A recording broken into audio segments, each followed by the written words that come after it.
ইরানের সঙ্গে স্থল বাণিজ্য পথ খুলে দিল পাকিস্তান। একটি ছাড়া আফ্রিকার 53 দেশকে শুল্কমুক্ত রপ্তানির সুযোগ দিল চীন। ইতিহাস গড়লেন বাবর আলী, প্রথম বাংলাদেশি হিসাবে মাকালু জয়। ভারত থেকে গরু আমদানির ভাইরাল অনুমতিপত্রটি ভুয়া, জানালো প্রাণী সম্পদ মন্ত্রণালয়। হৈবতপুরে সিরিজ খাল পুনর্খনন উদ্বোধন, 17 গ্রাম জলাবদ্ধতা মুক্তির আশা প্রতিমন্ত্রী অমিতের। মে দিবসে মোরেলগঞ্জে র্যালি সমাবেশ, শ্রমিক অধিকারে জোর। গাইবান্ধায় বালাসী টু বাহাদুরাবাদ সেতু বাস্তবায়নের দাবিতে মানববন্ধন। দর্শক, শুনছিলেন দিনের খবরের প্রধান শিরোনাম, এবার বিস্তারিত। তার আগে আমাদের ইউটিউব চ্যানেল সাবস্ক্রাইব করুন এবং সব খবর পেতে ফেসবুক পেজ ফলো করে রাখার পাশাপাশি ওয়েবসাইট ভিজিট করুন। যুক্তরাষ্ট্র ও ইরানের মধ্যে ক্রমবর্ধমান সামরিক ও কূটনৈতিক উত্তেজনার মধ্যেই একটি অত্যন্ত সাহসী ও ঝুঁকিপূর্ণ কৌশলগত পদক্ষেপ নিয়েছে পাকিস্তান। হরমুজ প্রণালীতে মার্কিন নৌ অবরোধকে পাশ কাটিয়ে ইরানে পণ্য পরিবহনের জন্য 6টি স্থলপথ বা ল্যান্ড ব্রিজ উন্মুক্ত করার আনুষ্ঠানিক ঘোষণা দিয়েছে ইসলামাবাদ। এই পদক্ষেপ কেবল ইরানের ওপর মার্কিন চাপকে শিথিল করবে না, বরং দক্ষিণ ও মধ্য এশিয়ার দীর্ঘদিনের বাণিজ্যিক রুটগুলোকেও নতুন করে আঁকতে পারে বলে মনে করছেন বিশ্লেষকরা। গত 25 এপ্রিল পাকিস্তানের বাণিজ্য মন্ত্রণালয় transit of goods through territory of Pakistan order 2026 শিরোনামে একটি বিশেষ গেজেট এসআরও প্রকাশ করেছে। এই আদেশের মাধ্যমে গদর, করাচি ও পোর্ট কাসিম বন্দরকে ইরানের গাবত এবং তাপসান সীমান্ত পারাপারে সংযুক্ত করে 6টি ট্রানজিট রুট নির্ধারণ করা হয়েছে। সবচেয়ে গুরুত্বপূর্ণ বিষয় হলো, এই আদেশের ফলে এখন থেকে তৃতীয় দেশের কার্গো পাকিস্তানি বন্দর ব্যবহার করে সরাসরি সড়ক পথে ইরানে প্রবেশ করতে পারবে। এর ফলে চীন বা অন্য বন্ধুপ্রতিম দেশগুলো সমুদ্রপথের মার্কিন তল্লাশি অবরোধ এড়িয়ে ইরানের বাজারে পণ্য পাঠাতে সক্ষম হবে। পাকিস্তানের এই ল্যান্ড ব্রিজ চালুর ফলে সবচেয়ে বড় কূটনৈতিক ধাক্কা খেয়েছে ভারত।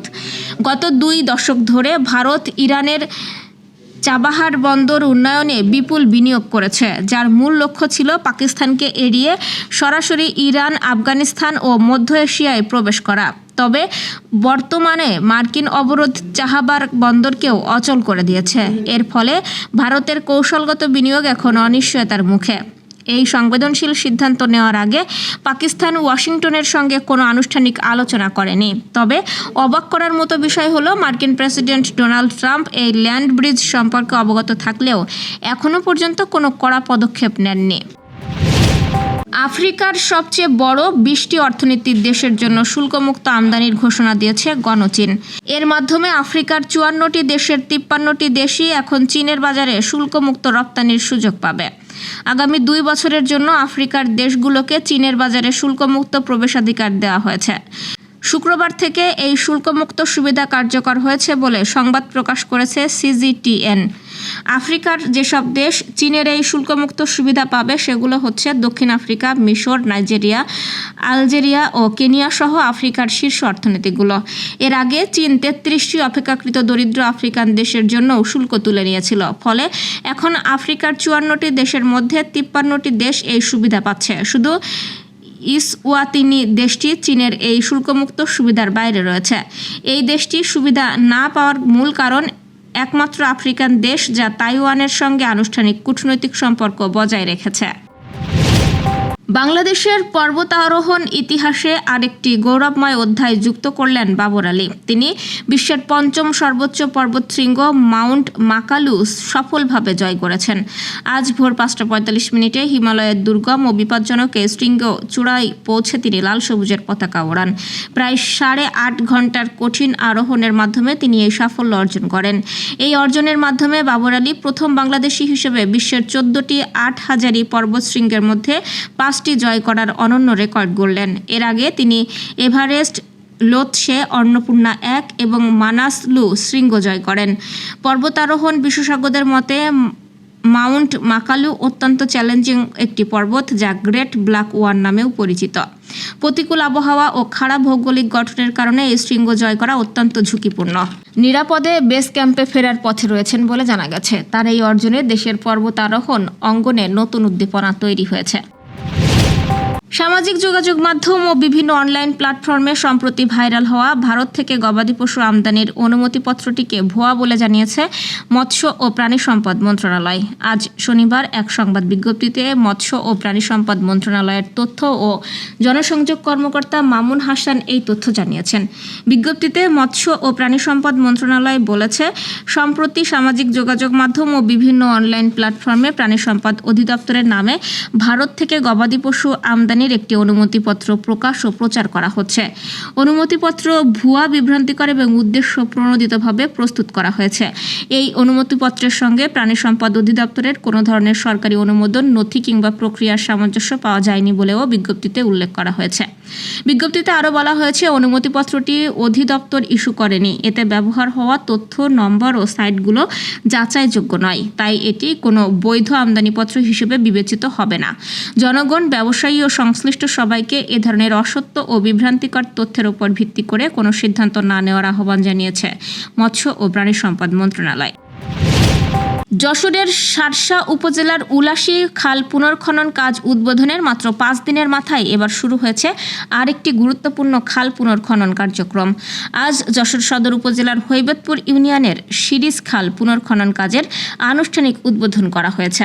বিদ্যুৎ, জ্বালানি ও খনিজ সম্পদ প্রতিমন্ত্রী অনিন্দ্য ইসলাম অমিত প্রধান অতিথি হিসেবে নিজ হাতে কোদাল চালিয়ে কাজের উদ্বোধন করেন। পরে তিনি খালপাড়ে বৃক্ষরোপণ কর্মসূচিতেও অংশ নেন।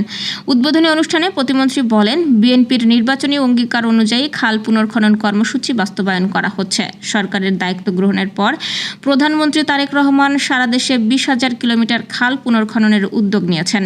এরই ধারাবাহিকতায় হৈবতপুর ইউনিয়নের শিরিষ খাল পুনর্খনন কাজ শুরু হলো। তিনি আরও বলেন, এই প্রকল্পের মাধ্যমে স্থানীয় 17টি গ্রাম জলাবদ্ধতা থেকে মুক্তি পাবে। একই সঙ্গে কৃষি উৎপাদন বৃদ্ধি পাবে এবং দেশের অর্থনীতিও আরও শক্তিশালী হবে। অনুষ্ঠানে আরও উপস্থিত ছিলেন ভারপ্রাপ্ত জেলা প্রশাসক মোহাম্মদ রফিকুল হাসান, জেলা বিএনপির সভাপতি অ্যাডভোকেট সৈয়দ সাবেরুল হক সাবু, সাধারণ সম্পাদক দেলোয়ার হোসেন খোকন সহ স্থানীয় প্রশাসনিক ও রাজনৈতিক নেতৃবৃন্দ। 2025-26 অর্থ বছরে অতি দরিদ্রদের কর্মসংস্থান কর্মসূচির আওতায় এই খাল পুনর্খনন কার্যক্রম বাস্তবায়িত হচ্ছে। দুর্যোগ ব্যবস্থাপনা অধিদপ্তর ও দুর্যোগ ব্যবস্থাপনা ও ত্রাণ মন্ত্রণালয় তত্ত্বাবধানে দৈনিক মজুরি ভিত্তিতে 3 কিলোমিটার খাল পুনর্খনন করা হবে, যার ব্যয় ধরা হয়েছে 77,19,233 টাকা। আন্তর্জাতিক শ্রমিক দিবসে বাগেরহাটের মোরেলগঞ্জে বিভিন্ন শ্রমিক ও সংগঠন ও রাজনৈতিক দলের উদ্যোগে র্যালি ও সমাবেশ অনুষ্ঠিত হয়েছে। সকালে উপজেলা ও পৌর শ্রমিক দলের উদ্যোগে একটি বর্ণাঢ্য র্যালি শহরের বিভিন্ন সড়ক প্রদক্ষিণ করে। পরে অনুষ্ঠিত শ্রমিক সমাবেশে নেতারা শ্রমিকদের অধিকার প্রতিষ্ঠা ও ঐক্যবদ্ধ থাকার আহ্বান জানান। অন্যদিকে বিকেলে শ্রমিক কল্যাণ ফেডারেশনের উদ্যোগেও আরও একটি সমাবেশ অনুষ্ঠিত হয়। এতে প্রধান অতিথির বক্তব্যে সংসদ সদস্য অধ্যক্ষ আব্দুল আলিম বলেন, ইসলামী অর্থনৈতিক ব্যবস্থার মাধ্যমে শ্রমজীবী মানুষের অধিকার ও মর্যাদা আরও নিশ্চিত করা সম্ভব। বক্তারা শ্রমিকদের ন্যায্য অধিকার ও সামাজিক নিরাপত্তা নিশ্চিতের উপর গুরুত্ব আরোপ করেন। গাইবান্ধার ফুলছড়ি উপজেলার বালাসী ঘাট হতে জামালপুরের বাহাদুরবাদ ঘাট পর্যন্ত সেতু বাস্তবায়নের দাবিতে মানববন্ধন অনুষ্ঠিত হয়েছে।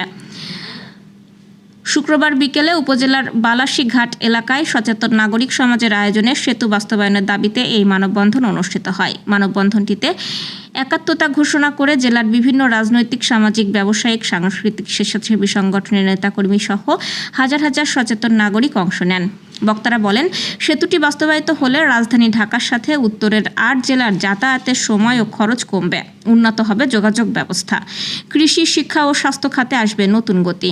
সরকার যে দ্বিতীয় যমুনা সেতু নির্মাণের পরিকল্পনা করছে সেটা বালাসী ঘাটে বাস্তবায়নে সরকারের প্রতি আহ্বান জানান। তা না হলে পরবর্তীতে কঠোর আন্দোলনের হুঁশিয়ারিও দেন।